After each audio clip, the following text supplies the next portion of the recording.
assalaamu aleykum wa rahmatullahi taala wa barakaatu. bokki jullit yi bokki taalibe yi dégg ngeen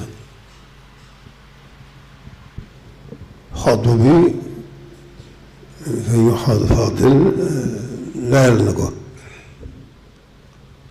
kon li ci amoon solo wax na ko li ci des moom kàddu yu cant rek la. noo ngi sant suñu boroom mi nga xam ne moo nu booleeg sëriñ bi di sant sëriñ bi mi nga xam ne mooy suñu lépp yi tey ak ëllëg di sant sëriñ bi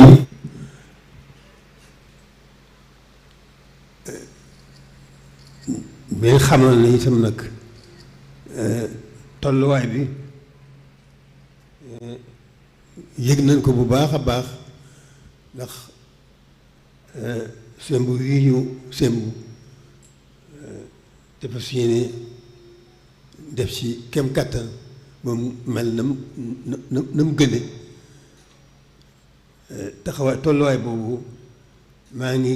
ameel mbooleem taalibe yi maa ngi leen ameel cant gu réeréeré ndax dafa mel ne bi ma ko xalaatee wax ko dafa mel ne dañ ma gàttandoog seen positif ak seen yéene ak seen ñépp nag mbokki taalibe yi ñépp mel na ne ëpp ma leen ci yéene muy góor muy jigéen muy mag muy ndaw ñoom ñépp maa ngi leen di sant leen gërëm bu baax a baax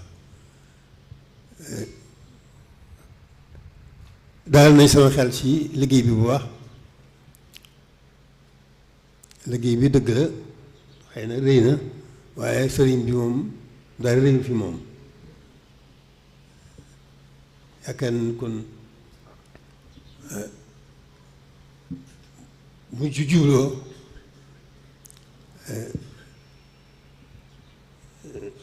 taw fee xam dana nu gàttanu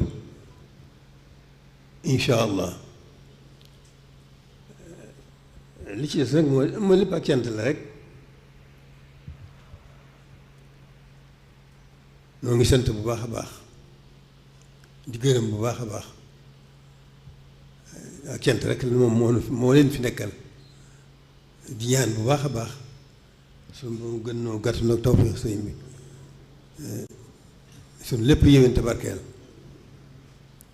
jërë ngeen jëf daal sëñ bi ñaan